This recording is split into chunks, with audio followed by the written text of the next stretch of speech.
Good morning from London. I'm Anna Edwards alongside Guy Johnson and Lizzy Burden. We're an hour away from the opening trade. Here's what you need to know. The global trade war escalates. 25% US tariffs on Canada and Mexico are now in place, and levies on Chinese imports are doubled to 20%. China and Canada hit back with retaliatory tariffs of their own. Mexico has yet to make its move. Defence stocks in Europe are set to jump again today after the Trump administration suspends all military aid to Ukraine. So the global trade war has begun, and after yesterday's sell-off on the S&P, actually you're seeing markets taking it somewhat in stride, including in China. We await Trump's speech tonight. Does he double down, or is there a window of opportunity for a reprieve here? You're looking at European futures, though, pointing lower. The 10-year at 4.15%, futures stateside pointing higher. The countdown to the opening trade starts right now.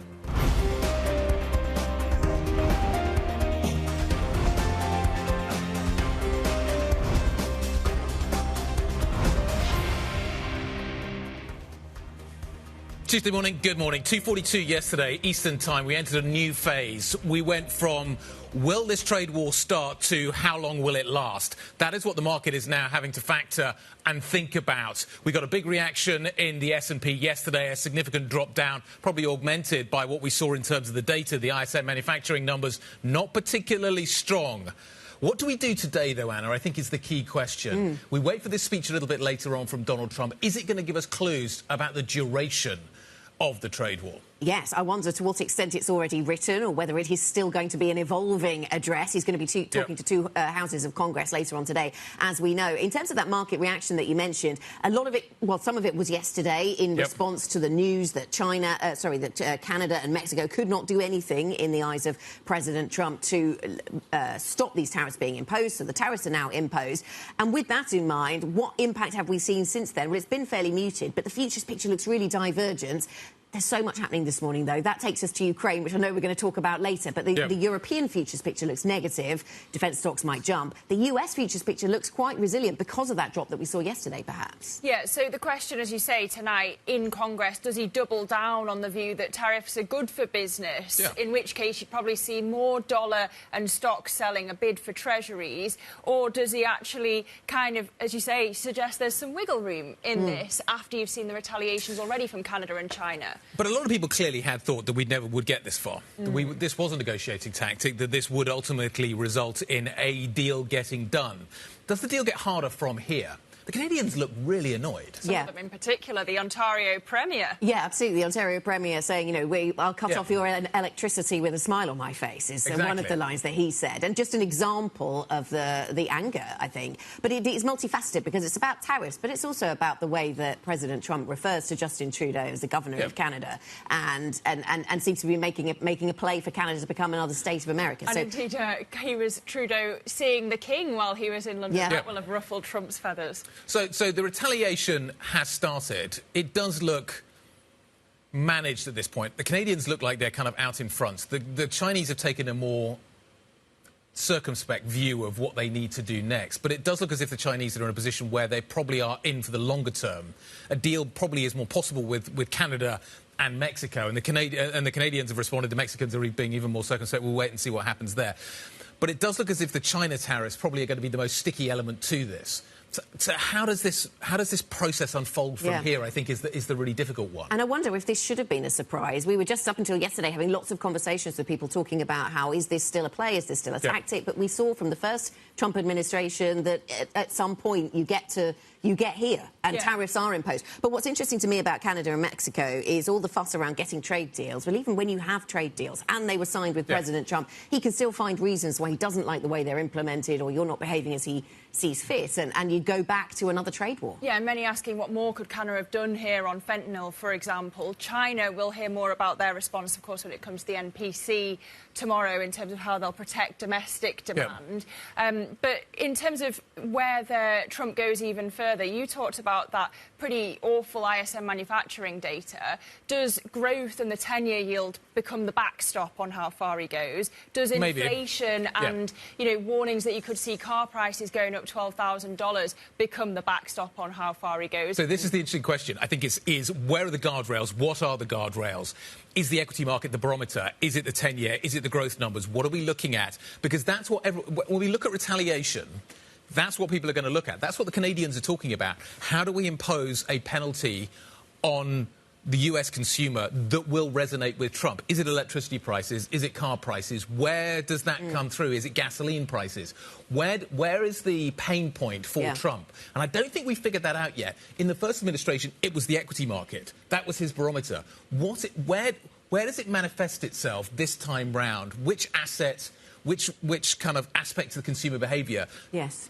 Resonates with Trump. And I think we've had news flow surrounding Ukraine that we need to get to, Lizzie, because this is also going to be another factor that really weighs on sentiment when we go into the European session. Yeah, because as Trump is launching into the tariff war, he's kind of pulling back on Ukraine, so withdrawing for now, military aid to Ukraine in this bid to squeeze Zelensky into a deal. Of course, in the Oval Office car crash on Friday, he was saying, it's me who holds all the cards, and this is him trying to exhibit it to Zelensky. So yesterday, absolutely tearing into the Ukrainian president, saying that Zelensky doesn't want peace, because you had Zelensky saying, I'd be up for serious talks and meeting Trump again, but also I think that peace with Russia, an end to the war with Russia, is very, very far away. That's what's annoyed Trump here. Another aspect that has annoyed Trump. So how did the Europeans respond to this? We've already seen a huge rise in European military stocks, defence stocks doing well. We've seen that in Asia overnight.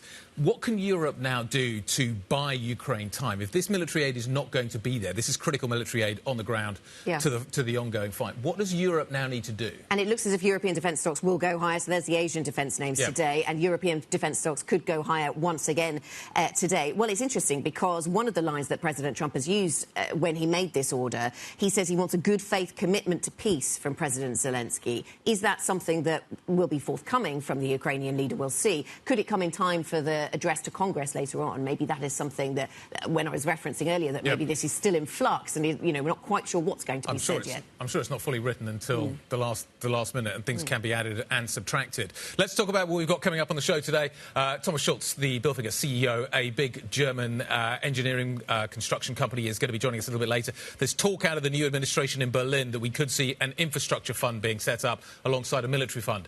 Henry Allen, Deutsche Bank research macro strategist, joining us to talk us through the markets as well. Nigeria's foreign minister is going to be joining us in London, talking to key officials in the British administration. How is he dealing with this new flux that we are seeing in global affairs? And Kellyanne Shaw, former Trump official and trade advisor, joining us, the perfect person to talk to about these new tariffs. Well, we also have plenty on the docket for today. At 12:30 p.m. London time, we get Prada earnings, outperformance expected for the Miu Miu brand.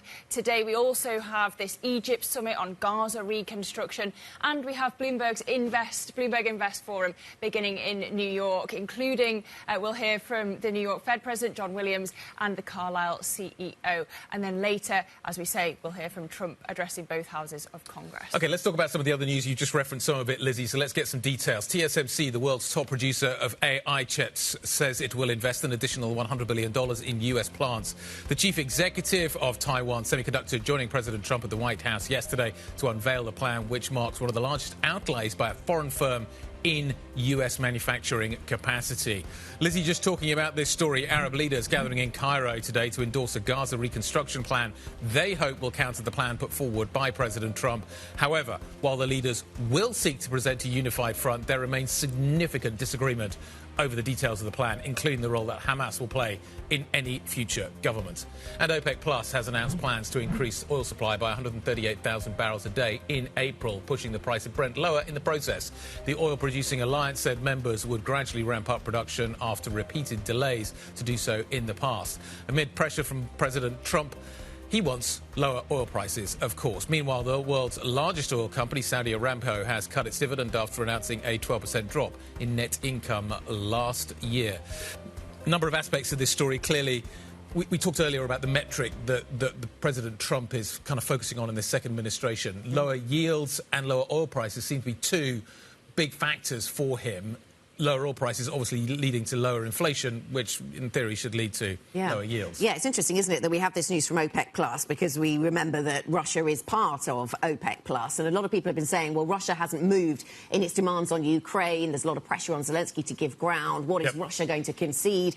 Is this in a totally different field of operation, a gift from Russia in some way? It hasn't reduced oil prices all that much yet, has it? But no. there's that drop we saw yesterday of more than 1.5% on Brent increased today on the back of the tariff news. Yeah, so is this a reflection of closer relations between Putin and Trump? Is it also a reflection of closer relations between Trump and Saudi Arabia? Yeah. The Crown Prince Mohammed bin Salman offering all this investment to Donald Trump? Absolutely, but then you look at the Aramco dividend cut. This is a key funding source for Saudi Arabia in terms of its new plans and what it wants to do in terms of developing its economy. If it doesn't have that revenue source, what does that mean for its plans? So there is a cost, clearly, to the Crown Prince with that relationship with Donald Trump, and you wonder how that's going to ripple through into the Saudi economy and have a significant effect as well. But lower oil prices also quite tough for Russia, which I think is interesting too. Yeah, absolutely. Brent down more than 1.5% yesterday, down another percent today at 70.92.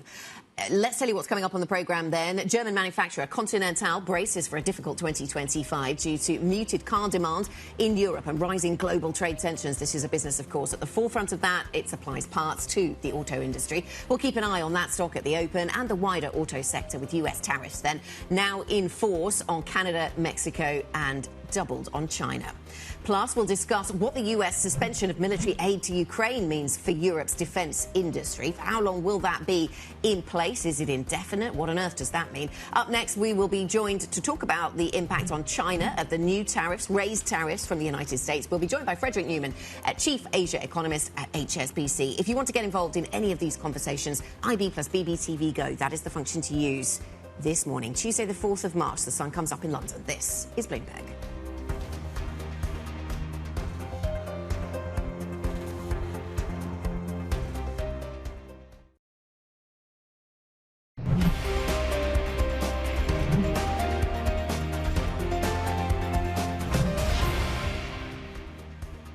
We know that this is an existential threat to us, and there are thousands of jobs in Canada at stake. Now, we've done the work.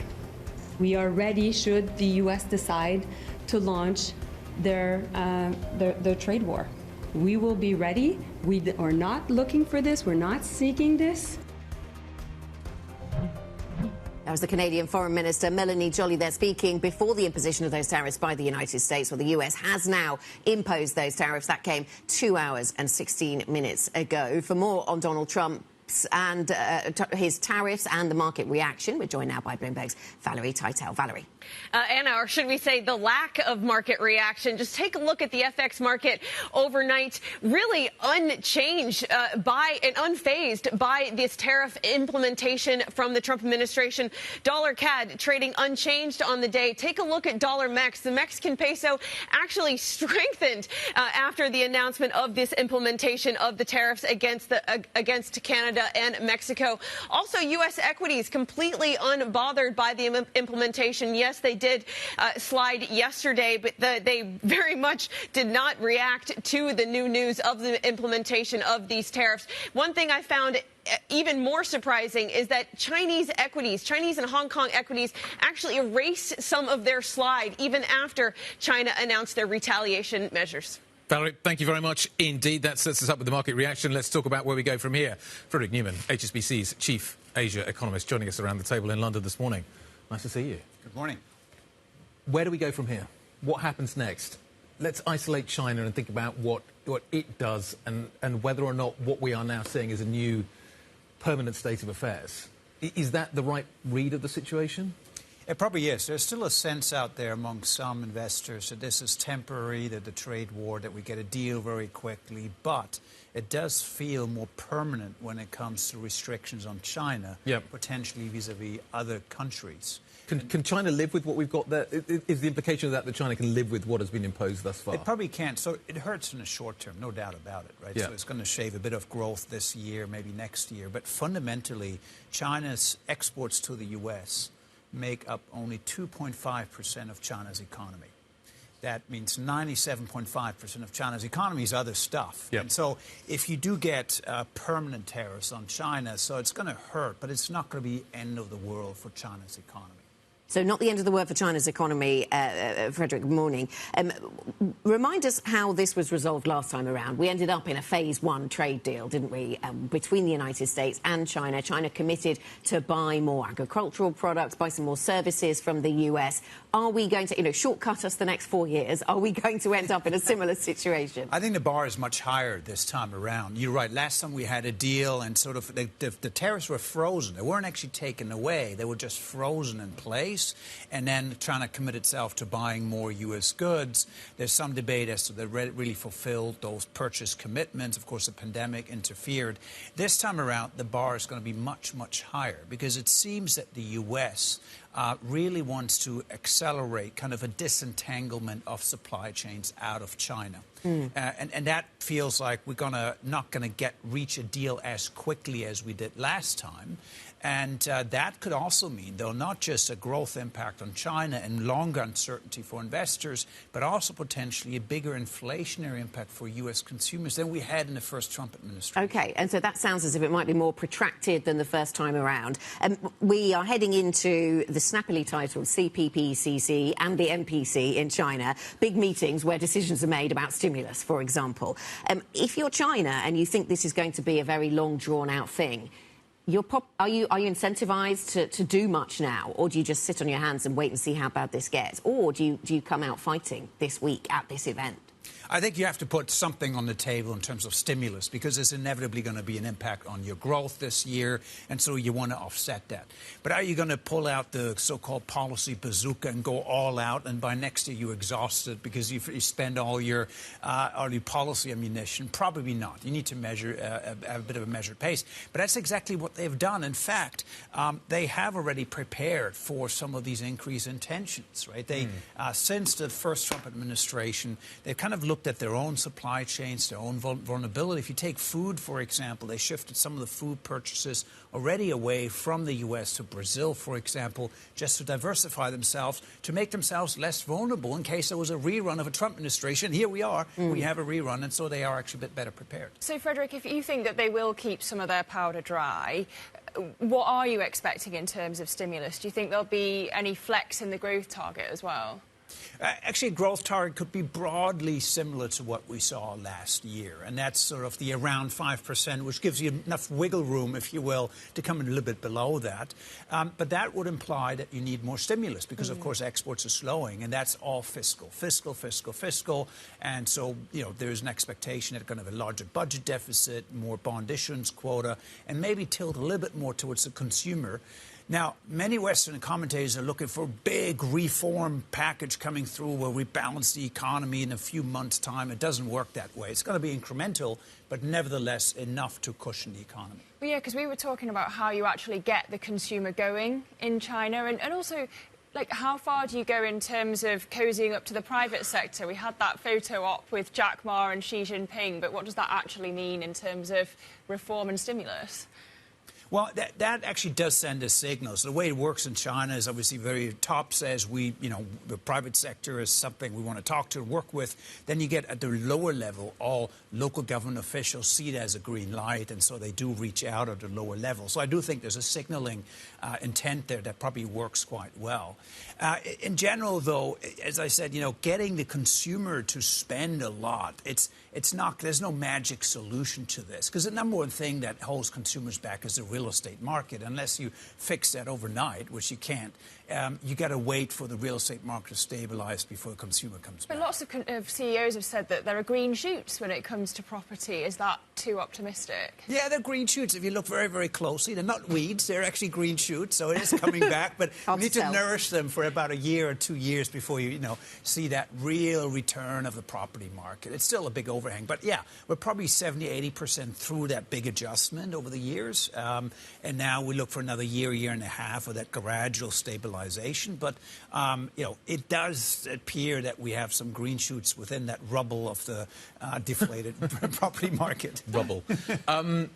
Is defence spending going to rise in Asia in the same way that it's going to rise in Europe? It is, absolutely, because what we've seen is here clearly more uncertainty as to what U.S. policy is, for example. And that uncertainty in itself it really encourages nations probably to look at their own, strength in the global system, and so that there's certainly a path there where we see more spending like in Europe. Maybe not quite as extreme. We don't have wars on the doorstep of Asia and so forth, but certainly the direction is towards more. Japan has committed itself for a big increase, for example. Koreans have continued to go very, very strong over the years, of course, and China itself as well.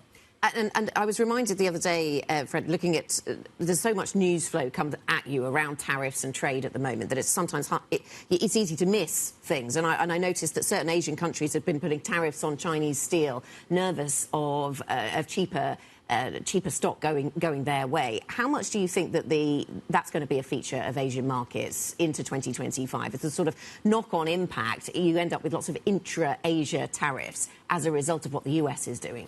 That's a big risk from China's perspective. They can probably over time live without the U.S. market, but a tariff cascade where every country then comes in with their own tariffs, that's going to be the big risk with China. They export 5 times as much to the rest of the world. What does universal tariffs mean for Asia? Because you've seen a lot of movement of production lines out of China into places like Vietnam. If universal tariffs kick in, how far should we extrapolate current US tariff policy? There's talk of a universal tariff.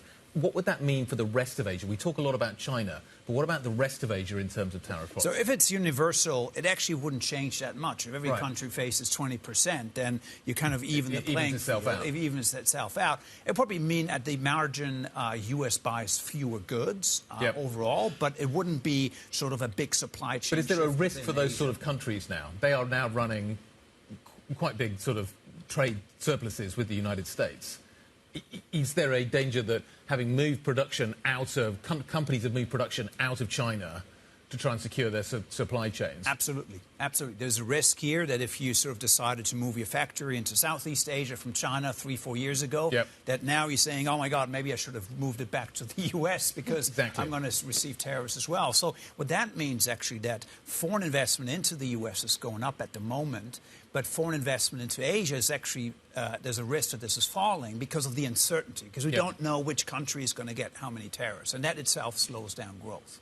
OK, maybe we get some clues tonight. Frederick Newman, HSBC's chief Asia economist. Good to have you with us around the table this morning. It kind of feeds into something that I was talking to Swati Dhingra about, Bank of England economist, Monetary Policy Committee member and the trade expert, about it mattering really what the level of tariffs is, whether that China dumping happens, and then whether you actually see how it pans out in the economies of other countries. Yes. Because if China wants to keep its market share and just accept that it's got to do it through tariffs, that's one thing. But if it just completely moves markets, that's another. And sends its product elsewhere, yes. And that seems to be the cascade of tariffs that Frederick was talking there. Really interesting to watch. Interesting to watch what's happening with European futures as well. Pretty weak right now. Is this because of a wider fear about what tariffs do? Tariffs coming for Europe fairly soon. All of that very easy to understand. But then you have the added uncertainty of what's going on in Ukraine and the US withdrawal of military aid for Ukraine, and that could also have a negative, even if defence stocks go higher.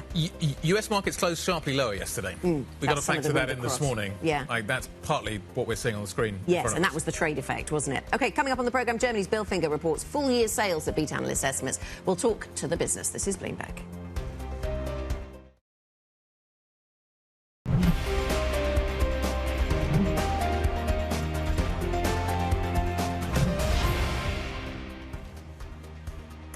Minutes from the start of the opening trade here in London, and you are looking at futures pointing lower here in Europe across the board, really. The difference between today's session on Wall Street, which was pretty dismal, and now is the implementation phase of the tariff war has begun. We've also got to factor in Trump suspending military aid to Ukraine. We're going to hear from the European Commission President Ursula Von Der Leyen in the next hour. But as we look to the bond space, yields lower across the curve, across the continent. We've also got to think about the earnings earnings picture, Anna. Absolutely, yes. The construction materials company Bilfinger, the industrial services company Bilfinger, has reported full-year earnings that beat analyst estimates. The firm sees sustainable demand this year, despite a volatile market, and is on track for further profitable growth. Let's speak then to the CEO of Bilfinger, Thomas Schulz. Thomas, really interesting to talk to you about your numbers and then also what you're seeing out there in the global economy at such a time of flux as this. Looking at the outlook statement you're giving today, there seems to be quite a range of outcomes that we could see for your business in 2025. You say an EBITDA margin could be between 5.2 and 5.8% and a range of outcomes on sales. What does all of this depend on? What takes you to the top end or the bottom end of your guidance range? Good morning to London. Yeah, it's actually fairly simple to answer. To the top end, it brings if our politicians in place are doing that what they say. If we get faster implementation of the ideas what we have, clearer economic politics forward, especially in Europe. And that is what we hope for. On the lower end is, of course, then the opposite. OK, so that is clear. That is clear. So you're reliant on the government in Germany and perhaps around Europe as well then, Thomas, to do what you're looking for. What priority would you set for the German government? Yeah, it's quite known. We have to improve the competitiveness of Germany, the competitiveness of Europe. And we as Bilfinger, and that's actually the beauty of the Bilfinger industrial service provider company, we are kind of a barometer for the whole industry because we are throughout all industries we work. And we see what they would like to do and what they need to do. But we need clarity, we need clear decisions, clear guidance, what to do in the future and how to do it. Thomas, good morning. It's Guy. How quickly could that happen? If the politicians decided that they did want to do what they say they're going to do, how quickly could this all unfold? You saw yesterday quite a positive development in the German stock market because there were talks to invest into infrastructure, to invest in the competitiveness of Germany, which is highly necessary after a very long period of, let's say, weak decision-making in the government. So we had quite a growth in the stock market yesterday. Today, we expect, of course, impact from the US government and so on. But the general underlying task is to improve the competitiveness of Germany, to improve the competitiveness of Europe. And we as Bilfinger, we see that quite well because there's a lot of negative talk about Europe from outside, from inside. But in a lot of areas, Europe is market leading, has a fantastic possibility to perform in the future better than we did in the last 5 to 10 years. So what you need is bold politicians. What you need is action in Europe. Does it? Where do you see that manifesting itself? You talk about defence spending and infrastructure spending. Which areas would you expect to see the first kind of shovels in the ground happening? Where does it need to start? Where should we be looking for? And where are you focusing your attention? I want to get a roadmap for this process from you, basically. Yeah, it is. First thing is infrastructure. And infrastructure contains digitalization, road infrastructure, railway infrastructure. You can list a whole list of big, important infrastructure. On the other side, you talked about defense, which is clear too. But the energy supply, the energy cost in Europe are simply too high. And the big nominator in that is, of course, Germany. Which of your customers are best suited to deal with this new environment? Actually, most of our customers, if not all, because we have done quite a lot of homework, quite a lot of housekeeping in Germany and in Europe to make companies more resilient against any volatile market development. And I think what we see is that there are actually plans in place if government, if politics give certainty for the future to go on and to execute. But Thomas, how do you see your customers actually changing their behaviour in this new environment? Donald Trump's not just upending geopolitics when it comes to Ukraine and the need for more European defence spending. There's also, of course, the tariff story to factor in too. At first, we as Bilfinger, we are not hit by the tariffs because we supply knowledge over the Atlantic and vice versa, by the way. So when we look into that, this is not a new story. You had it in your minutes and half an hour before. This is not a new story. This is a repetitive coming up of tariffs. And you see that the world is, let's say, better prepared and counteracting on tariffs. I will not judge if that is good or bad. I'm not an expert in that.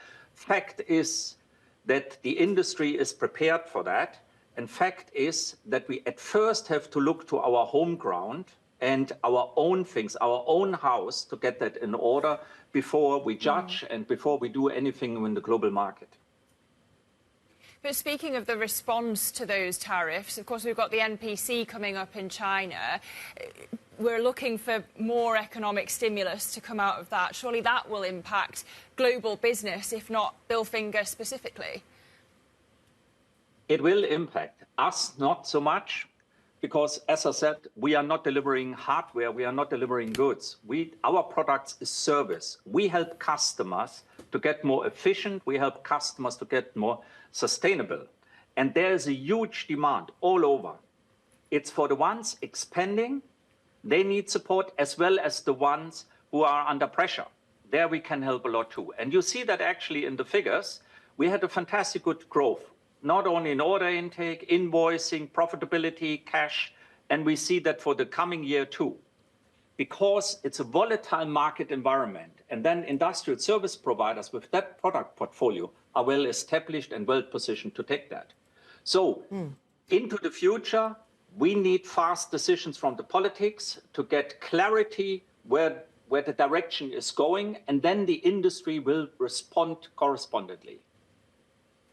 Thomas, you provide industrial services, as you say, to a range of sectors, oil and gas, wider energy, chemicals, pharmaceuticals. You have a lot of expertise in processes, in re-engineering processes. Europe is talking now about how on earth it's about to deliver. It's going to deliver the defence spending it needs to deliver. If the whole European, or parts of the European industrial base need reinventing, are there opportunities, are there things that Bilfinger can bring to that conversation? Actually, in all areas, we can, of course, support, and we will definitely have quite a fair share out of it. And the most important is that now the burning platform is existing in Europe to do things, to stop the talk around, to make always one analysis after the other, going into activity, into execution. This is important. We are talking too long about everything. Safety, security, defense, economy, sustainability, you name it. We have millions of tons of paper produced where we have good ideas, maybe bad ideas on it. Now it's the time about execution. And that is what we hope we will now do with the politics and the politicians in Europe. You know, headwind, as we see it at the moment, headwind with tariffs, headwind with a different behavior of the US government, headwind with Ukraine, headwind with everywhere, should actually trigger that people are starting to act and getting closer together. We have to see it as an opportunity, not always as negatives. As a CEO, the job is to make in any hour a positive business and out of a challenge an opportunity. And I think there are multiple opportunities for Europe at the moment. Yeah. A call to action from Thomas Schulz, Bilfinger CEO. We thank you for joining us on the programme after your results this morning, calling for clarity, calling for action. And indeed, it kind of seems to confirm what he was saying, the market reaction this morning, that the uncertainty has been worse than the tariffs themselves, perhaps, as we look at how markets are performing. But coming up, we're going to dive more deeply into the tariff story, China and Canada hitting back at Trump's tariffs, and we'll unpack the latest retaliatory measures and look into the stocks that could be impacted. So that's next. This is Bloomberg.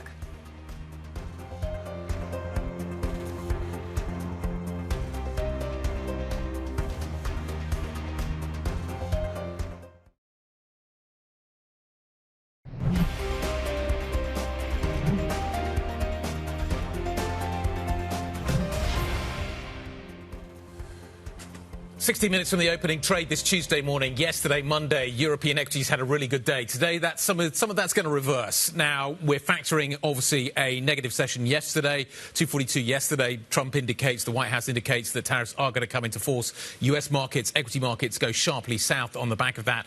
We need to price a little bit more in, though there was a little bit of a late bounce in the US. But we're not going to get today is a big bounce in the US, judging by futures. So that's where we are. Looks like we're going to be opening circa 0.5 to 1% lower here in Europe. I think the mix, Lizzie, is going to be really interesting. Yeah, well, let's get into one of the threads that is moving these markets. The US imports from Canada and Mexico are now subject to 25% tariffs, as promised by President Donald Trump. The levy on Chinese goods also doubling to 20%. And the measures are set to impact nearly $1.5 trillion worth of products entering the US. Now, President Trump dashed hopes of a last-minute reprieve yesterday before these new tariffs came into effect. On the tariffs, is there any room left for Canada and Mexico to make a deal before midnight? And should we expect those Chinese tariffs, the extra 10%, to take effect tomorrow? No room left for Mexico or for Canada. No, the tariffs, they're all set. They go into effect tomorrow. China also had an additional 10, so it's 10 plus 10. Well, in response, China and Canada have now announced retaliatory measures, and we can break it all down now with Bloomberg's Brendan Murray, who joins us around the table. Brendan, the bark has translated into a bite. It seems like we do need to take Trump literally as well as seriously sometimes. Do you want to just take us through what's changed this morning in particular? Yeah, so I think what we didn't hear the president say yesterday was when are we going to sit down at the negotiating table? How are we going to get to a solution to this issue that he's now started today with the 25% tariffs? Mexico it's just a matter of hours probably before Mexico responds with its retaliation. Those are going to be food imports. We know how sensitive Americans are to their grocery bills right now. So this could escalate fairly quickly, and then the pressure will come back to the president to, are we going to see this drag on for months and months, or is this something they can sort out in a few weeks? Meanwhile, markets are going, what's going to happen to all of the industries that have spent the past 3 decades setting up their manufacturing supply lines across these 3 economies, to compete with the European Union and the likes of China? We talk about tariffs as if they're sort of uniform and are likely to last the same amount of time. It feels maybe that could be erroneous, that could be wrong. Canada and Mexico feel different to China. How differently should we be thinking about what has been imposed on China here, and the longevity in particular of what is being imposed? Well, I think the main thing is these are allies of the U.S. There's trust built up there. They're supposed to be. This will erode the trust that the Canadians and the Mexicans have to do business with the U.S. government. The situation with China is a different scenario. President Trump claims to have a great relationship with President Xi. But there's some skepticism and some wariness on both sides. The relationship that is set in a North American free trade agreement that Donald Trump himself renegotiated 5 years ago is now in tatters. So the question is, but is that fixable more quickly than? Do the China tariffs last longer? I guess is the question. The China tariffs appear to be something aimed at a more structural shift in the China-U.S. trade relationship. The Mexico and Canada situation, if you hear the Trump administration's rationale, is aimed at fixing the problems with security at the border and fentanyl. But there are other issues, the trade imbalances that the president wants to, the U.S. president wants to deal with between those 2 countries as well. We now have a North American trade war. Is that's what we can call this then, can we? As they take aim and retaliate against each other. All of that when we are supposed to, that relationship is supposed to be governed by a trade deal. What's the point of trade deals now? Exactly. I suppose? Well, trade deals have, loopholes for national security, and that would be what the Trump administration would be claiming with the fentanyl crisis. So there's certainly trade lawyers lining up ready to litigate these things on behalf of companies that trade back and forth. The interesting thing I would watch today is how do the auto companies respond? The auto CEOs, you can imagine, are getting in their planes from Detroit and heading to Washington to sort this out, because a lot of auto supply chains, they've built up inventory. They can cushion some of this shock for a few weeks, but eventually they're going to run out of what they need to make cars, the engines that are made in Canada that come into chassis in Mexico, and then the cars come to the U.S. And the way the border works is very complicated, and it will come undone and cause economic damage relatively quickly. And we see some European car makers could be lower at the open today because of that very theme. I'm not sure they're in planes on their way to Washington expecting such a positive hearing as the US automakers might get, Brendan, but interesting to watch what they do at the open. Brendan Murray, of course, with the latest on trade flows. Joining us now, Ven Ram, Bloomberg Markets Live, cross-asset strategist, to talk us through the markets in 3 minutes. Ven, we're sitting ahead of a European session here that looks as if it could be quite negative, pricing in yesterday's nervousness around tariffs from the US session, plus adding in a bit of our own European nervousness about tariffs still to come.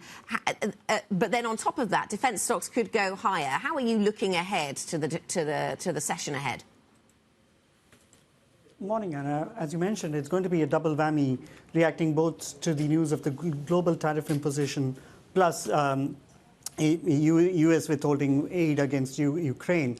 Now, the German yield curve is likely to steepen in the coming weeks as European leaders scramble to come up with a coherent plan outlining the defense spending. We have heard all kinds of numbers being bandied about, with one report claiming that Germany was thinking of spending as much as 900 billion, nearly 1 trillion, on defense and infrastructure. We heard French President Emmanuel Macron mention a 200 billion boost to defense capabilities from, as he put it, the coalition of the willing.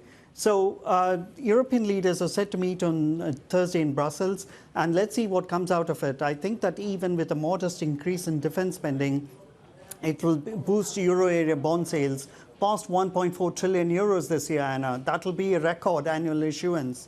And that issuance will cause the longer maturities to underperform and cheapen relative to the front end. And that means that the relentless steepening of the yield curve that we have seen in the past 6 months or so will continue inexorably. Inexorably. When does that become a problem? Because there's kind of various solutions to a steeper yield curve that we've dealt with in the past. We could talk about yield curve control. There's all kinds of other aspects to this. Is that the direction we're heading in here, Ven? Well, I think it is. It is not a problem at the moment for euro area governments, because I think there is plenty of mechanisms, debt mechanisms that they've put in place previously that will kind of kick in, Guy.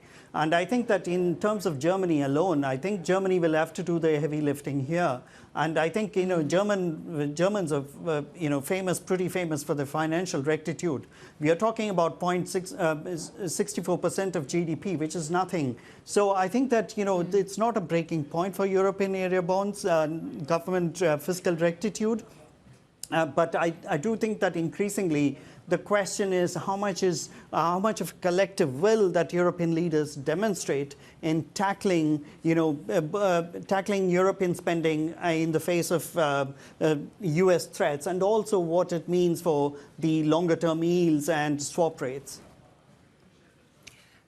All right, Ven Ram, our cross-asset strategist on the MLive team, we thank you as we look ahead to the reaction in these markets from the tariffs and the news on the war in Ukraine, military aid being suspended by the US. But let's get to the stocks that we should be watching individually with Joe Easton from our equities team. Joe.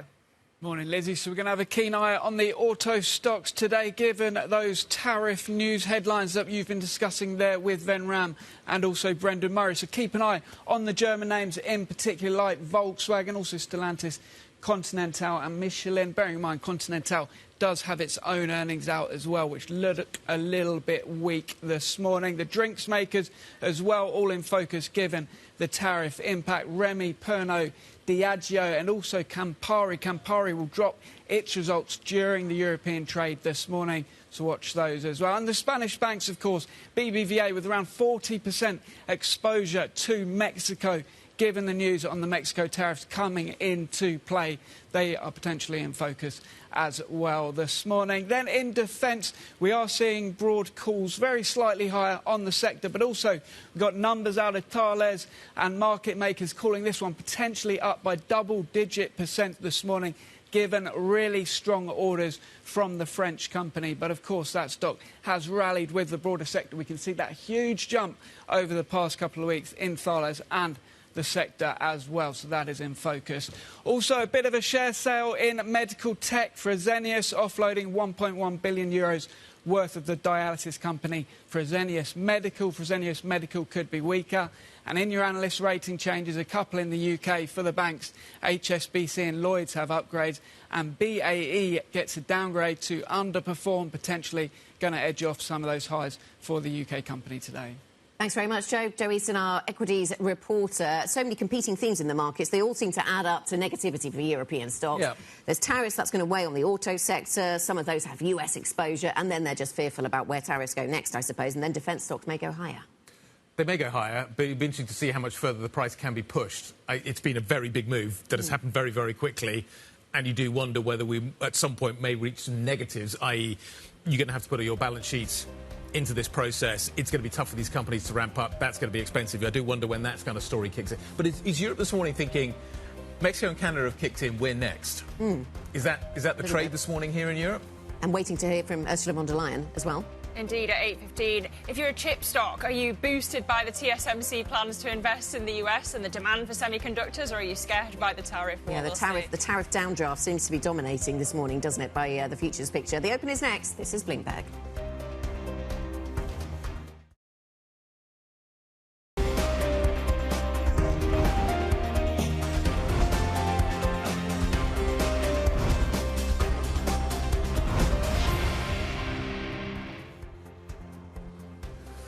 Tuesday morning, good morning. So the phase we're in right now kind of started at around 2:40 yesterday. Trump, Eastern time. Trump confirms that tariffs are going to kick in. Someone assumed that this was a bluff. It turns out not to be a bluff. So equity markets go lower. The ISM manufacturing data didn't help the situation. So that's kind of where we start this morning here in Europe. Europe closes here.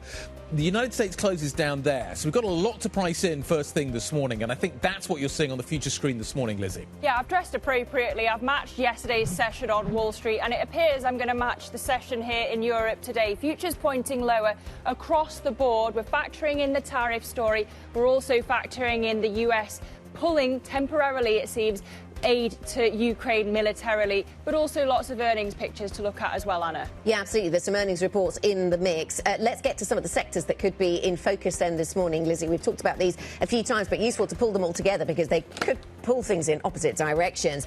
It looks as if we go lower in terms of the overall markets. Some of the one sector that could be lower is autos. Is that because automakers are thinking, well, we could be next in Europe, or some of them have actually direct exposure to some of that cross-border flow in North America, be it to Mexico or Canada, so we watch that. Defence stocks could be higher, that on the back of the news that the US has suspended that military aid to Ukraine. We saw defence stocks go higher yesterday. Is there much more to run on that particular theme? Energy stocks also in the mix. We saw a decent drop in oil prices yesterday on that OPEC Plus news. That came after hours for Europe, and so could we see some of the big energy names in Europe dropping on the back of a weaker oil price? 70.88 on Brent is where we trade now, Guy. Feels like it's going to be a negative start. We've already indicated some of the reasons. Let's see the actual numbers. It is time for the opening trade this Tuesday morning. Let's look at how low we go and figure out exactly where we go from here. The FTSE 100, we are anticipating will be down circa 0.5%. You could see bigger losses elsewhere. Watch the oil stocks, though, within the London market. They could be certainly something of a significant drag for that trade.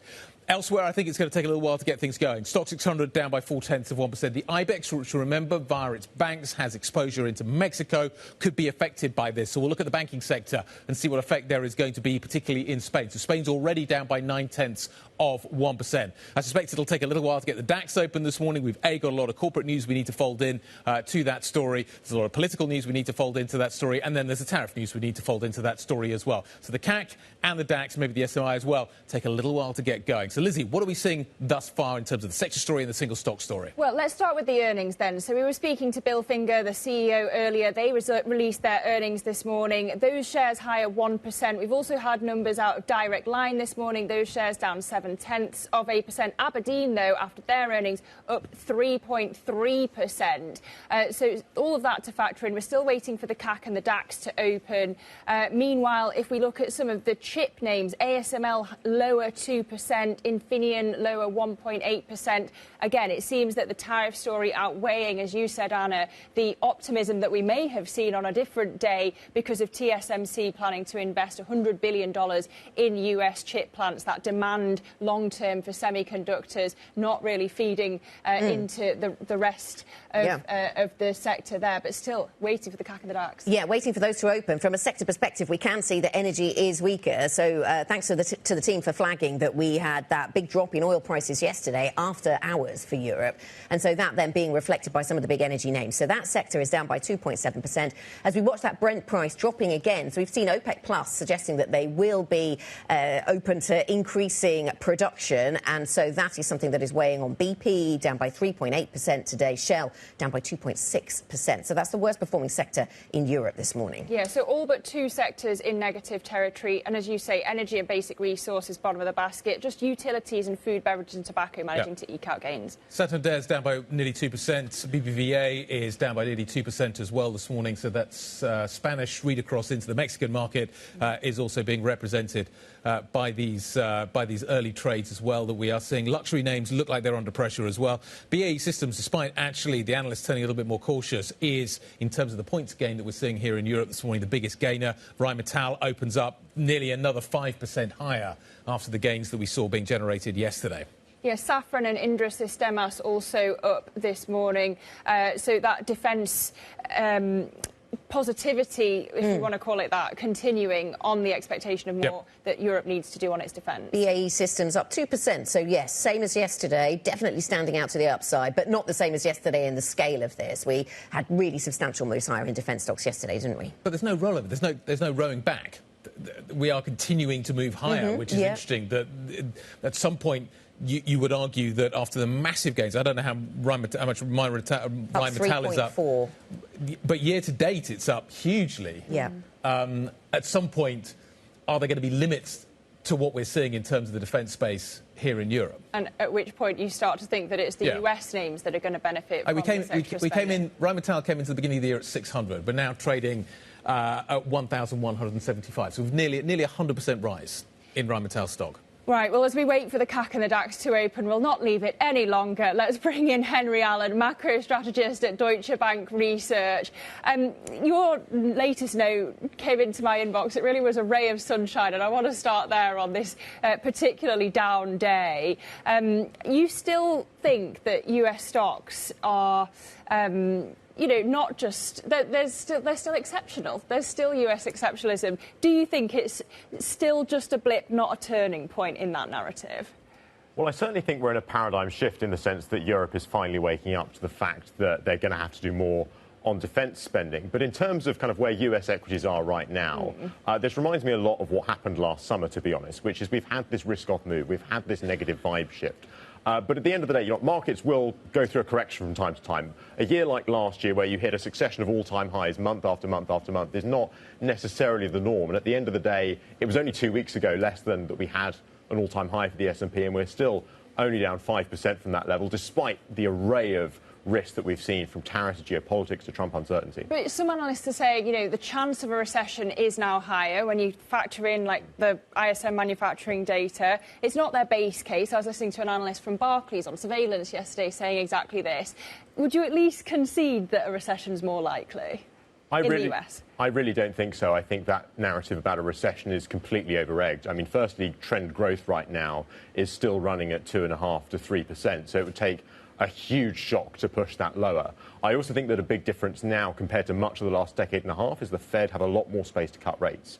Because, of course, even for the last year or two or three, inflation was so high that, yes, rates were high, but they couldn't really cut rates because inflation was double their target. Whereas now, inflation's a bit above target, but only just lingering above. So if there were a more negative demand shock, the Fed now have a lot of space that they can cut rates just like they did last summer before you then saw a rebound. Even though it looks like Trump's actually serious and literal on tariffs? Well, I'd say even there, actually, we saw from his first term, every time you saw a big equity correction, every time you saw growth beginning to slow, that then coincided with him reining things back in a bit. So actually 2018, when growth was strong, he really pushed forward the trade war. As growth slowed into 2019, we had that big equity sell off the end of 2018. They then rode back, and by the start of 2020, just before the pandemic, they reached a phase one deal with China. So I think that pattern could repeat because the economy is so strong, because equities near all-time highs. They have the space to be aggressive, and there are actually some natural corrective mechanisms if things do turn. Isn't the risk growing, though, that the strike price of the Trump put is much lower than we think it is?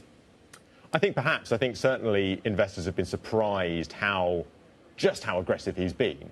And he doesn't talk about the equity market. First term, he talks about the equity market all the time, I remember. This time, barely mentions it. Are we sure it's his metric? I don't think it's his metric in quite the same way. I certainly agree with you there. But equally, it's not in Trump's interest for the economy to see a big downturn. And the US does have weaknesses here. One thing I've been struck by, for instance, is, yes, we've seen tariffs on Canada and Mexico 25% overnight. One exception, though, was Canadian energy, right? They only got 10% tariffs. And that's an acknowledgement that Trump has come into office saying, I want to bring down inflation. I want to bring down interest rates. Right. Tariffs are going to make that more difficult, and they're aware of that. Should we assume that oil prices are the metric? Should we assume that... What do you think? Where is the pain point for... If it's not equity markets, what barometer do you think Trump is judging what he is doing and the effect that it's having? Let's assume that it's not the S&P. What else could it be? Is it yields? Is it oil prices? Is it consumer confidence? Where should I be looking? Well, I think a couple of things. One is inflation, because, of course, they've criticised the former Biden administration so much for things like the price of eggs and what have you. If inflation does start creeping up from the 2s into the 3s or 4s, then that's a pain point, because then it becomes easier to blame Trump and the tariffs. And Democrats, indeed, are already trying to link up higher inflation to Trump. And then I think there's broader consumer confidence, particularly among small businesses, because Trump was proclaiming the fact that small business confidence had soared when he came to office. So I think if you saw among his natural constituencies, perhaps his voters, they were hurting more, then I think that's also a pain point, particularly given in the US cycle, of course, we have the midterm, so that is going to come into the radar just over 18 months away from now. So we look to inflation and we look to sentiment around small businesses, how they're both doing then, Henry, to get a sense of whether we see a change of course. If we don't see any change of course from the Trump administration, and this is the way forward for 2025, what does the best portfolio look like? What do you want to lean into? What get more exposure on?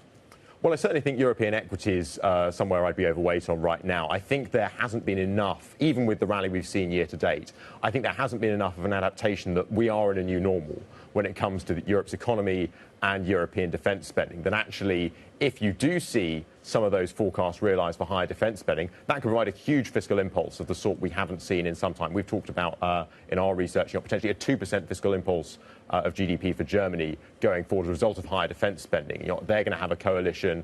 Friedrich Merz has talked about one by Easter, so you could get more political stability in Europe going forward. And I think that's really galvanised European leaders, and indeed others like Canada and stuff, against the United States. So even if you do see tariffs on Europe, I think that Europe is going to be a key part of that portfolio. So economists and guests we talk to seem to vary on their views as to how well a fiscal impulse that's driven by defence drops through into a more positive growth story. What dictates that for you, Henry? Well, I think some of it depends on where the money is actually spent, in the sense that a lot of this defence spending, and indeed Zelensky was arguing this in recent months, actually flows through to the United States. How much that flows through to the US as opposed to Europe. But actually, one thing I think could change now, because you're seeing trade relations deteriorate, is that governments in Europe, in Canada and other countries are going to say, actually, we're going to make very, very sure that this defence spending is concentrated here at home. Actually, one thing I noticed, for instance, when Keir Starmer announced higher defence spending in the UK, was they were saying actually how this would benefit businesses here in the UK. They were very much driving that as a domestic positive economic story, not just one about military spending. Going to leave it there. Nice to see you. You too. As ever. NFIB, just out of interest, out on the 11th, next Tuesday. Henry Allen, macro strategist at Deutsche Bank Research. Let's take a look at the core six. What are we seeing in terms of the story here in Europe this morning? As you can see, a little bit of a defensive bid. Nestle is up, everything else is a little lower. But let's look elsewhere for some of the other big moves. Joe Easton has the details.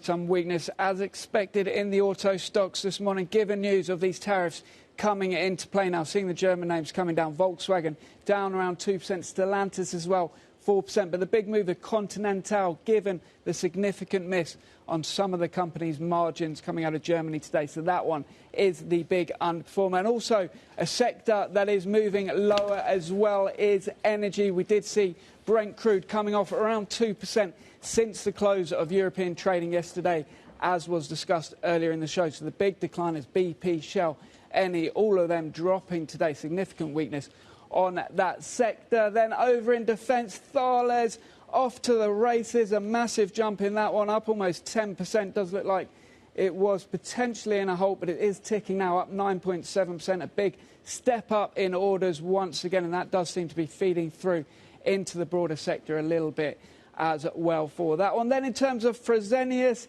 getting hit in terms of Fresenius Medical, that one is a share placing.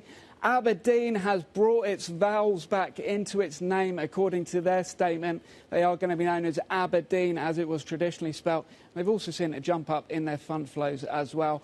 And finally, nearly time to buy those Easter Bunny chocolates from Lindt, and they are seeing a decent gain today. That stock up almost 4% as they navigate the step up in cocoa prices. Strong margins for Lindt, boosting that stock in Switzerland this morning, up 3.5% today. The return of vowels to Aberdeen is a positive for news anchors everywhere. Joe Easton, thank you very much. Joe Easton from our equities team with a rundown. Coming up, we will continue to talk about the defence story this morning. We're moments away from a press briefing from European Commission President Ursula Von Der Leyen. That's next. This is Bloomberg.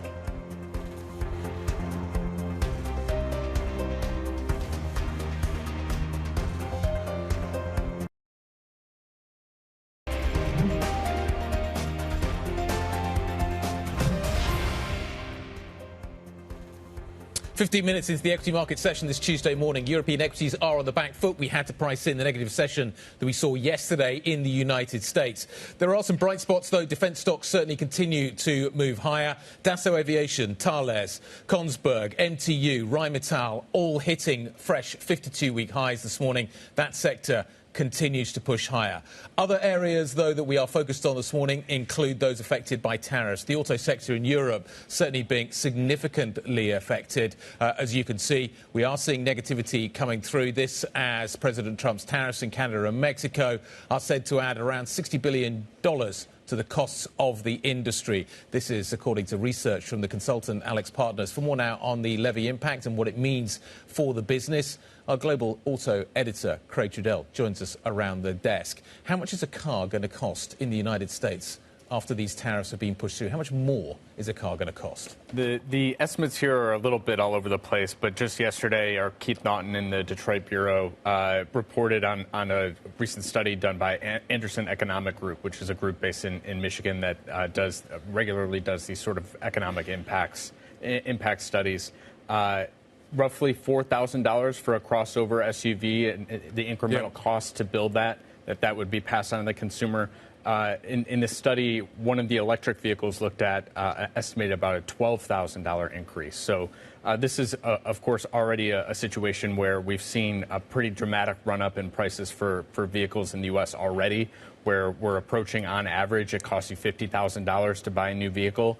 So this is sort of the last thing that the consumer is looking for, I would suspect, across the market, that there's going to be some real sort of resistance to these increased prices. So that's the impact on the US consumer. You're looking, though, at the impact on the European automakers this morning. Just talk us through why that's happening. Yeah, I mean, I think this is not going to be necessarily a situation where there are any winners, right? There's even Ford, where you have a situation where this is the automaker that employs the most U.S. workers, that has the most U.S. production.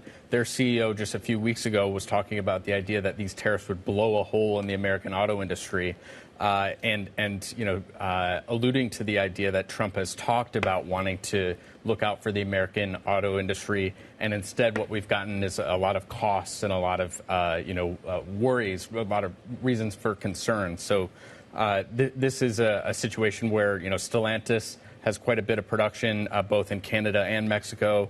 Virtually the whole industry over the last decade and a half has gone into Mexico because of the lower cost production.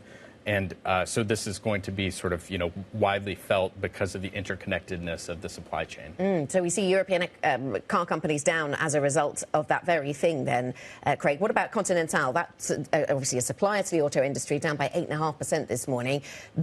The narrative applies, perhaps, or at least the vulnerability linked to tariffs applies, but also we've had numbers out. Yeah, I think this is also a company where just the fact that it is so strong among German original equipment manufacturers.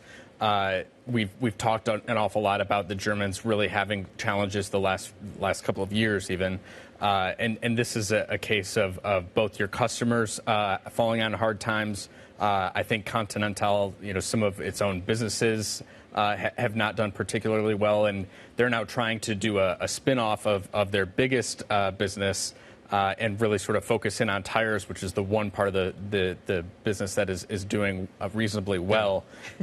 You don't spin off a business in the midst of all of this tumult and all of these challenges unless it's more of a need as opposed to a want. New standards or delayed standards in Europe. Europe is realizing that it can't go as quickly as it wants in terms of the energy transition for the auto sector. Talk through the effects of that. A 3-year delay, how much does that impact these companies? How much of a respite actually is it? We saw a big bounce yesterday in some of these stocks. We're reversing that today, but talk through the effect. I mean, I thought it was fascinating yesterday that, less than 2 hours before Ursula von der Leyen made these comments about, as you alluded to, going from this year being the sort of, make or break year to meet tougher CO2 standards, the manufacturers will have, 3 years where if they don't hit the numbers that they need to this year, they can sort of, make up for it in the following 2 years. Less than 2 hours before that, Volvo Car was saying, don't do this. We've made these investments. This industry has had years with this writing on the wall that they need to, sell more EVs. And, we made the investments. We're committed. You can't do it. And I do think that they're a sort of, lonely voice. A lot of their peers were really sort of begging for this. I also think that we're in a sort of situation where we're kind of making it somewhat inevitable that it's going to be more difficult to meet these standards when we're starting to see more of these manufacturers reinvest in combustion cars. Mercedes bringing a new V8 to market, Porsche going back to combustion models. So I have a real question about, the fact that some of these companies were doing this before even waiting for the policy changes to take place. Of course, the other side of that argument is this is, bowing to reality that the consumer's saying we're just not ready yet. OK. Bloomberg's Global Autos editor, Craig Trudell, we thank you for the analysis. And a reminder that you're going to be hearing from the CEO of Continental, Nikolai Setzer, at 9:30 a.m. London time on The Pulse. I'm sure we'll hear more about the tariff story in that conversation. We've talked a lot about tariffs this morning. Let's go to another of our top stories, of course. Donald Trump has paused all U.S. military aid to Ukraine just days after his Oval Office bust-up with President Zelensky. A Defense Department official has told Bloomberg it won't be resumed until the U.S. president determines that Ukraine's leaders are demonstrating a good faith commitment to peace. Let's get more from Bloomberg's Oliver Crook, who's been following this, of course, for us. So what a good faith commitment to peace would look like, I don't know. There's a lot of talk about how much of an apology would Zelensky have to make here. But let's talk about what this means, this pausing of aid, military aid, to Ukraine. What does it mean for Ukraine's ability to keep fighting right now? Yeah, I mean, I think that there's sort of varying sort of ideas of how long the sort of aid from the Europeans in terms of the actual hardware can keep the sort of Ukrainians fighting. There's some estimates that basically takes them basically to the summer, maybe some distance into it.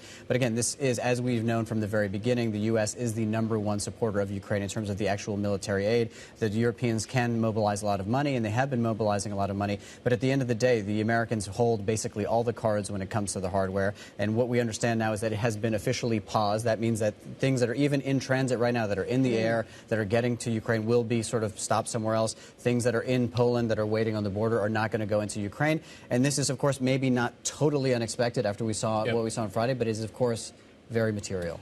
European defence stocks have been rallying heavily. There's an expectation, clearly, that we're going to be seeing a lot more money spent, and these companies are going to be producing a lot more going forward. How quickly does that happen? And is there anything that can be done near term for Ukraine to fill some of these gaps? So listen, I think that what's very interesting, I remember we went to a Kongsberg, one of the missile factories that they basically opened up. I think it was this summer, basically, when we had gone over there to see basically this new installation. They make the Joint Strike missiles that go into the F-35s, the Naval Strike missiles that go that hit targets at the sea. This is a project that they had begun doing before the invasion of Ukraine. So you take that back 2.5 years, basically, when they had the idea to expand this. This is the kind of timelines that we're talking about for these military companies to sort of boost production. Of course, if you flood more money into it, things can happen at a more accelerated pace. But you look at all of these order backlogs. All of these companies have record backlogs on their order books. So actually getting the volumes up is the sort of great the great difficulty. And again, at a time in which the sort of Russian economy has gone basically to full wartime economy, churning out tanks and ammunition every single day. Ollie, clearly the point of Trump doing this is to put the spotlight back on Europe, to step up itself. And we heard about this coalition of the willing that Starmer and Macron want to put together. But then you've had this open dispute, right, between Macron and Starmer on this idea of a 1-month truce. Where are we on that? Yeah, I mean, listen, I think that basically trying to evaluate where we are after the meeting on Friday is a very difficult thing to say, because this minerals deal, I think in the minds of the Ukrainians and the minds of the Europeans, was supposed to put an end to the war, i.e. begin to pave the architecture for those security guarantees to put an end to things. Now the United States doesn't want to commit to that. The Europeans are saying that basically Trump is going to have to get in some way what he wants. So can we just sort of spin this as maybe a sort of temporary measure that we hold for a month until we sort of negotiate what the actual long-term deal looks like? But again, it puts everything in sort of constant flux, and the fear from the Europeans and the Ukrainians is that this only basically gives Vladimir Putin time to build things back up. And we heard from the Kremlin yesterday basically saying that their view of the world internationally aligns more with the Trump administration. Oliver, let's pause there and listen to what Ursula von der Leyen is saying. She's giving a briefing. I assume we can go and listen to her words now.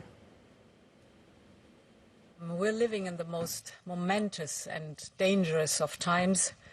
I do not need to describe the grave nature of the threats that we face or the devastating consequences that we will have to endure if those threats would come to pass, because the question is no longer whether Europe's security is threatened in a very real way, or whether Europe should shoulder more of its responsibility for its own security. In truth, we have long known the answers to those questions. The real question in front of us is whether Europe is prepared to act as decisively as the situation dictates, and whether Europe is ready and able to act with speed and with the ambition that is needed. In the various meetings in the last few weeks, most recently 2 days ago in London, the answer from European capitals has been as resounding as it is clear. We are in an era of rearmament, and Europe is ready to massively boost its defence spending, both to respond to the short-term urgency to act and to support Ukraine, but also to address the long-term need to take on more responsibility for our own European security. And this is why today I have written a letter to the leaders ahead of Thursday's European Council. This is why we are here together today. I have outlined in this letter to the leaders the Rearm Europe plan. This set of proposals focuses on how to use all the financial levers at our disposal in order to help member states to quickly and significantly increase expenditures in defence capabilities, urgently now, but also over a longer period of time over this decade. Now, there are 5 points to this plan. The first part of this Rearm Europe plan is to unleash the use of public funding in defence on the national level. Member states are ready to invest more in their own security if they have the fiscal space. So we must enable them to do so. And this is why we will propose to activate the national escape clause of the Stability and Growth Pact. This will allow member states to significantly increase their defence expenditures without triggering the excessive deficit procedure. So if member states would increase their defence spending by 1.5% of GDP on average, this could create fiscal space of close to 650 billion euros over a period of 4 years. The second proposal will be a new instrument. It will provide 150 billion euros of loans to member states for defense investment. This is about basically spending better and spending together. And we're talking about pan-European capabilities, domains, like, for example, air and missile defense, the artillery systems, missiles and ammunition, drones and anti-drone systems, but also to address other needs from cyber to military mobility, for example. This will help member states to pool demand and to buy together. And of course, with this equipment, member states can massively step up their support to Ukraine. So immediate military equipment for Ukraine. This approach of joint procurement will also reduce costs. It will reduce fragmentation, but it will increase interoperability and, of course, strengthen our defense industrial base. And it can be to the benefit of Ukraine, as I've just described. So this is Europe's moment, and we must live up to it. The third point is using the power of the EU budget. And there's a lot we can do in this domain in the short term to direct more funds towards defense-related investments. And this is why I can announce that we will propose additional possibilities and incentives for member states, that they will decide if they want to use cohesion policy programs to increase defense spending. Now, the last two areas of action aim at mobilizing private capital by accelerating the Savings and Investment Union and, of course, through the European Investment Bank. So to conclude, Europe is ready to assume its responsibilities.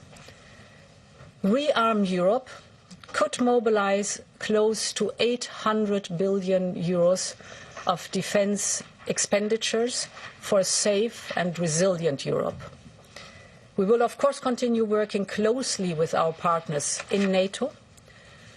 This is a moment for Europe, and we are ready to step up. Thank you very much. Thank you. No questions today. No questions today. Europe moves forward in a crisis. We have reached that point. Ursula von der Leyen, the Commission President, laying out a series of measures that will be pushed forward and proposed by Europe in order to significantly boost defence spending. STOXX have already front-run this to a certain extent. We are seeing escape clauses being activated in terms of current fiscal rules. Europe is going to move forward with this. We've been waiting for this moment for quite some time. That moment has now arrived. What are the implications, and there are many of this? You could think about inflation, you could think about the labour market, you could think about all kinds of aspects to this. This is going to have a significant impact. Yeah, is 800 billion euros the number then we attach to this? This is the number she was giving us. Rearming Europe could mobilise close to 800 billion euros.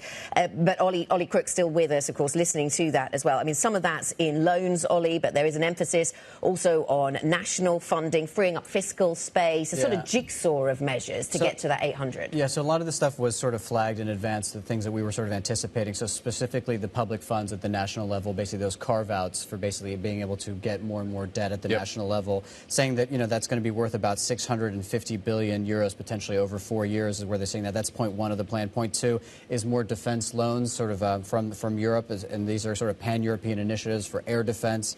Joint procurement is something we've been talking more and more about, even outside of the EU. The EU budget, additional incentives. Now, this is, I think, maybe the biggest of all of this, the cohesion funds now basically being eligible to move to be spent on defense. And then, of course, the sort of private capital, which always goes into a bit of abstraction. Capital markets. She raced through that bit at the end. Yeah, and points 4 and 5. Yeah, exactly. Private capital will do things. Yeah, exactly, which is always the sort of silver bullet we're hearing from the EU. But then the EIB, she did mention, she didn't go into the details. Does this mean? That's hard to do, isn't it? Yeah, and so the difference is this. What they did already is they sort of expanded the mandate so you could buy dual use within the EIB investment. Can that now be, or are they going to talk about basically repurposing that to just just military spend, that would be another significant boost. Do you not think that there'll be worries politically about procuring together and sharing these funds and sharing weapons, essentially, when, you know, we've just seen how fast things can change politically around the world? Absolutely. What if the AFD is... Well, and how willing are all the members of the EU on this? Because what we saw in London was a coalition of the willing. That was not the same as the European Union. Some members of the EU were not there, notably, and there were plenty of willing people outside the European Union, like the UK, like some of the Nordics, that are not in the EU as well. Joint procurement sounds logical. The US joint procures. It has one military budget. That is how it's spent. It figures out the programs that it wants to apply, and then it applies significant amounts of money to them. Europe probably needs to take some lessons from that. I appreciate the conversation we had yesterday about maybe the need for competition to improve products, and I think that is something that I think Europe will need to talk about. There's no... there was some talk about some of the Russian money being used for this. That doesn't look like that's going to happen. There's no joint debt here in the same way that we've maybe talked about in a similar way to the COVID crisis. So I think those are two interesting aspects of this. But where do the people come from to build this stuff? Airbus already has a crisis in its supply chain of a lack of staff, a lack of trained staff to build civil kit. Where does the staff come from to build the military kit?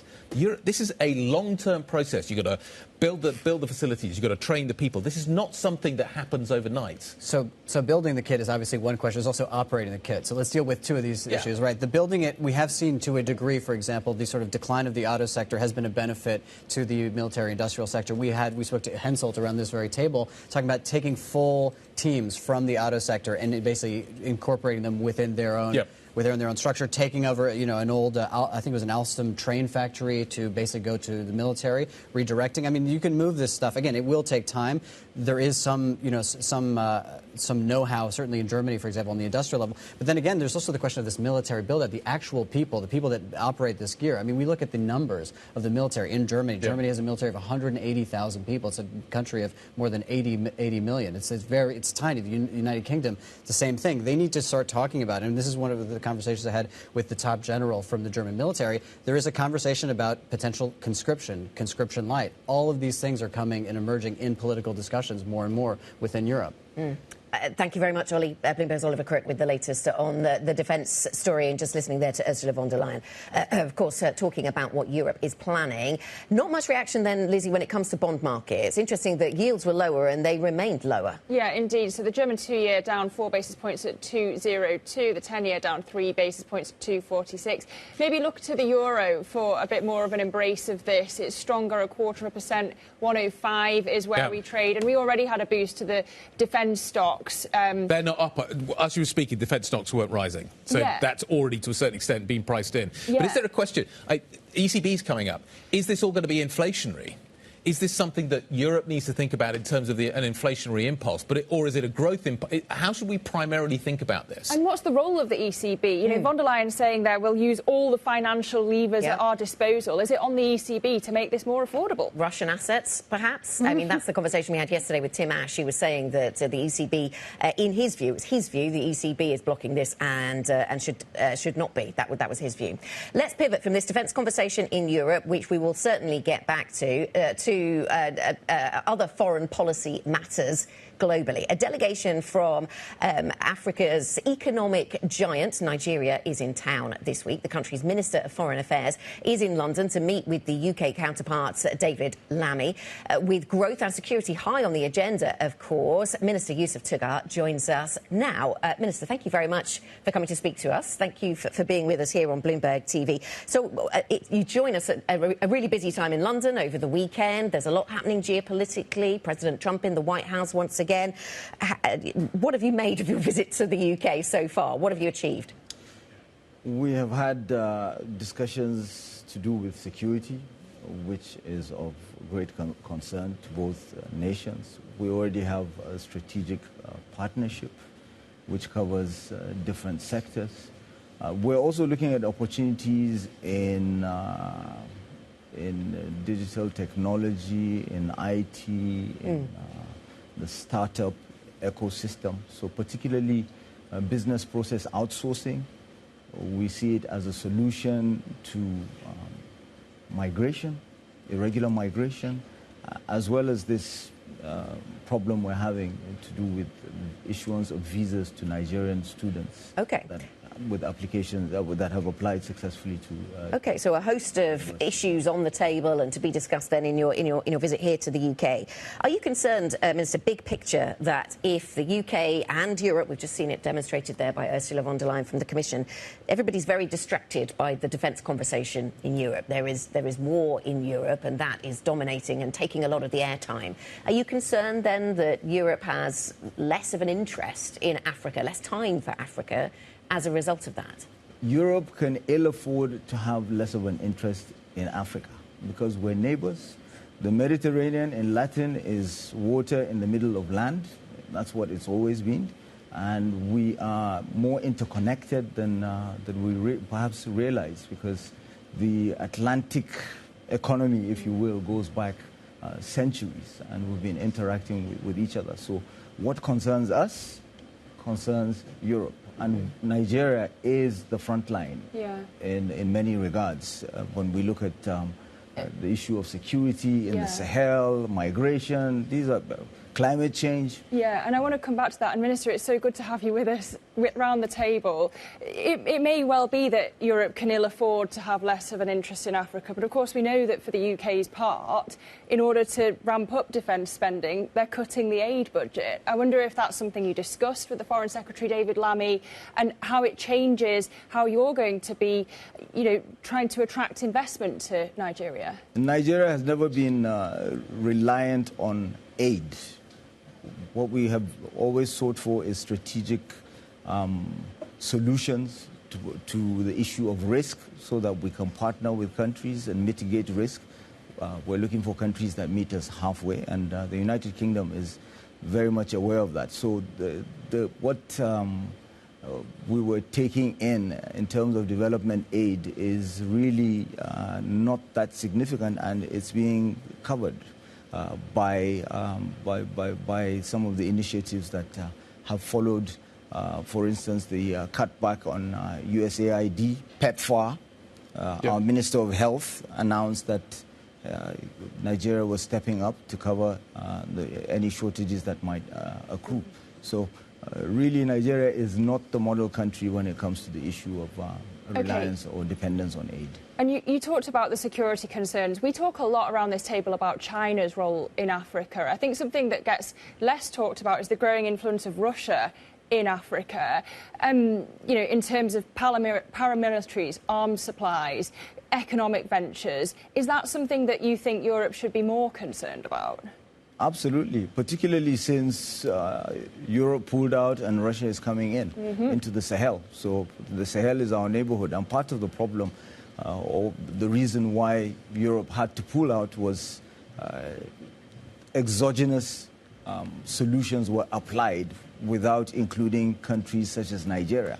You could see the difference when Nigeria participated, leading ECOMOG, in Sierra Leone, in Liberia. You could see how far we're getting on with the multinational joint task force in combating terrorism. But we were not part of G5 Sahel. We were not part of Operation Barkhane. We were certainly not part of the EU Sahel strategy. So we consider the EU as our partners, Europe as our partners, and we're looking for solutions that are organic, and we that live in the neighborhood are in a better position to come up with the ideas and get the support and the buy-in of our partners. And our approach is strategic autonomy. We get along with China, we get along with the US, we certainly get along with the European Union. If the European Union spends less time and money focusing on Africa, spending on the Sahel, does migration go up? Migration would go up, certainly, if Europe spends less on investments, on infrastructure, and on tackling some of the problems that were brought about by the actions of Europe.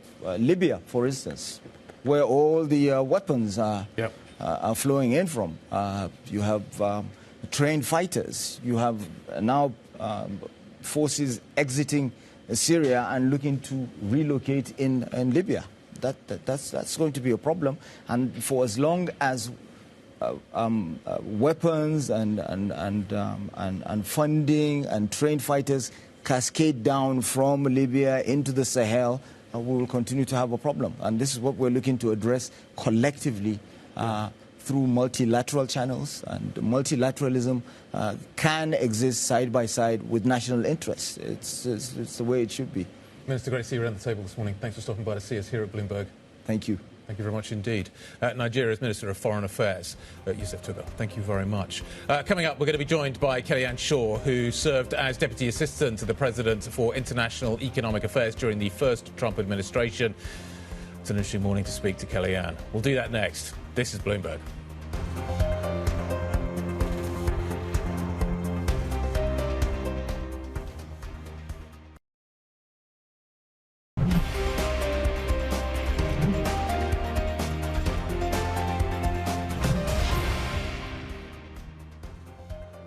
Welcome back. We are 47 minutes into the equity market session. As you can see, we are negative. To a certain extent, that is a pricing in of what we saw yesterday on Wall Street after the tariffs were announced in the United States, plus a little bit of ISM manufacturing data to dampen the move even further. We've seen an announcement this morning, a significant announcement by Ursula von der Leyen in Brussels talking about defence spending.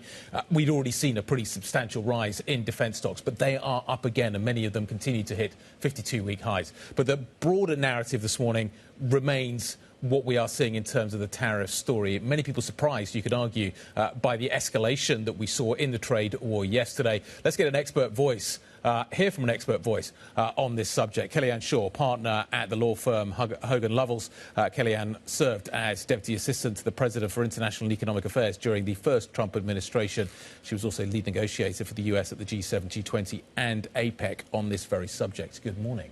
Good morning. Nice to see you. Are you surprised this morning that they went into force yesterday, particularly Canada and Mexico? Yeah, I think that my base case was an additional suspension, given the fact that the administration had signaled there had been cooperation on border issues and there were historic lows in terms of the number of border crossings. But at the same time, it was very clear that they were not satisfied with the level of cooperation on fentanyl. But nevertheless, I thought there might be a suspension. The president moved forward, and we are where we are this morning. So how long does the current phase last for? How long should we think about these tariffs being imposed for? Yeah, well, I think about it in two different ways. So first, this is the new normal in terms of realpolitik, using tariffs in the same way that the United States traditionally uses sanctions policy to try to get another country to do something. So this is not about economics. It's about national security and security issues. So they're designed to be in place for a very short period of time. But at the same time, it's not really clear what the landing zone is here. So to the extent the president is looking for a reduction in the number of deaths related to fentanyl, that's not something that's going to play out in a matter of days or weeks. That's going to take months, if not years, to see in terms of the numbers. So it's not really clear to me where this goes. So difficult for the other parties in this dispute, then, to show quick wins, I suppose, from that perspective, Kellyanne. Let me just play a sound. We've got a little clip of the Ontario Premier, so just one part of Canada where emotions seem to be running high. Let's just have a little listen and see what you think. A tariff on Canada is a tax on Americans. If they want to try to annihilate Ontario, I will do everything, including cut off their energy, with a smile on my face. And I'm encouraging every other province to do the same. So just for Kellyanne's benefit and to reiterate, he was talking about the potential for Canada to cut off parts of American energy supply, he said, with a smile on his face. The point of playing that, really, just to illustrate that emotions are running high. You've been in lots of trade negotiations where I'm sure emotions run high. What does that bring to the table? That adds another level of unpredictability, I suppose. Yeah, and the Canadians and Mexicans have both said that they intend to retaliate, and China has also expressed its retaliation for U.S. agriculture. So I don't think the administration will be surprised by that. And the president has tried very much over the past few weeks to message that the United States doesn't need Canada as much as Canada needs the United States, to try to undercut some of the legs from this potential threat of retaliation. But of course, Canada is going to. They feel very much that they're being attacked. They're going to push back. But that's normal in trade relations. And we saw that in Trump 1, too, where countries retaliated against the steel and aluminum tariffs. China retaliated against the China tariffs. Yeah. So I'm certainly not surprised, and I don't think the administration is either. So do you think that this strategy can be used by America to get, as you described, national security wins? And does it come with an economic cost? Yeah, but again, it depends how long these tariffs are in place. And to the extent that they're being used to drive an outcome on fentanyl, and they are, again, not designed to stay in place long term, I think it could ultimately make North America as a whole much better off and much safer and more secure. But if this drags on for a long period of time, I think that's going to pose challenges to the broader economic relationship. Kellyanne, we were listening to Ursula von der Leyen speaking earlier. Let me take this to the European perspective. How should we be thinking about Trump's strategy when it comes to using tariffs as leverage to get what he wants on defence when it comes to the war in Ukraine? And how should Europe be responding to that? Yeah, well, so far he hasn't done that in terms of threatening tariffs on Europe for cooperation on defense. He has said multiple times that he wants Europe to pay more. And so I think the announcement by von der Leyen this morning is very consistent with U.S. goals about having a partnership, a transatlantic partnership on defense. And there might be some benefit on both sides of the Atlantic with respect to her announcement. The tariffs he's threatened on Europe have to do with reciprocal tariffs like the automotive tariff, pharmaceutical products, the VAT tax, and other measures that Europe has taken on the economic side. And so I think in terms of trying to understand Trump's frame of mind on tariffs, he really does bifurcate them between the security issues, which we're seeing with Canada, Mexico, and China, and then the economic issues, which is where I think he's going to go with Europe. OK, that's really interesting that you still think that they're separate. In terms of the UK, then, Trump saying that we are going to get a trade deal between the US and the UK, or at least talk about it. Is that more about the numbers? Because, you know, it would seem from the numbers that the UK doesn't need to be tariffed. But is it also, how much is it about the personal relationship between the two? Because we know that with Donald Trump, it could be quite volatile. What I would say is that there's always the substance behind it, right? And I think the administration has said that the UK is similarly situated to the United States in terms of the overall trade levels, tariff levels, and that they're not as concerned about the UK as they are with Europe. But as you pointed out, President Trump's also incredibly relational. Yeah. And that relationship matters a lot at the top. And that's why Japan had such a successful relationship with Trump during his first term because of Prime Minister Abe. And you're seeing some of that same dynamic with Prime Minister Starmer. The two of them seem to have genuine connection and genuine chemistry, and I think that's going to be beneficial for the UK. Can I come back to a question which I think you've alluded to, which is what is the metric by which some of these different tariffs are judged by the Trump administration and by the president himself? The market is now in a new phase of trying to understand where we are, and it's going to be looking for answers, that sort of signposts that can tell us kind of how long these tariffs are going to be applied for. If it's a national security story with Canada and Mexico, does the economic data, does the level of the Dow or the S&P or what the economic data are telling us matter, therefore, when we think about how long the tariffs are going to be applied? If the US economy starts to sort of have a meaningful hit from this, is that going to resonate in the White House? I don't think that the White House is immune from that. And we certainly saw the S&P go down yesterday in reaction to the potential looming tariffs. And at least by the time I woke up this morning, the futures market was down slightly, but not as much as you might think. I think it in part depends how long these tariffs are in place. But again, I think he will address some of the economic concerns with Canada and Mexico after April 1st, when all of those economic reports are due to the president and as part of the USMCA renegotiation. The markets matter, but so do a lot of other factors. And I think in terms of President Trump's Pavlov hierarchy of needs and the issues he cares about, border security and immigration is number one, and Trump's effectively everything else.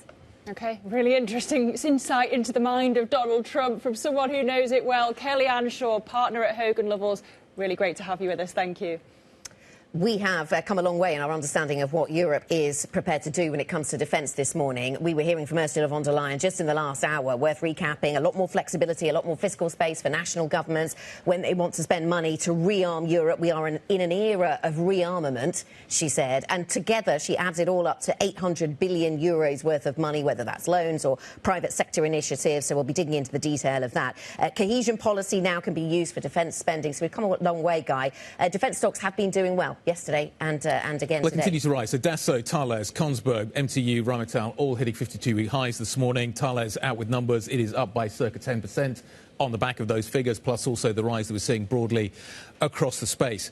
But there's a sort of almost a duration mismatch here between what Europe needs now and what it is going to be able to achieve now, what ultimately the investment we're talking about today is going to mean further down the road. It's going to come further down the road. And she was talking about spending on short-term Ukraine needs and long-term on Europe's own security. Is Europe going to buy from the United States?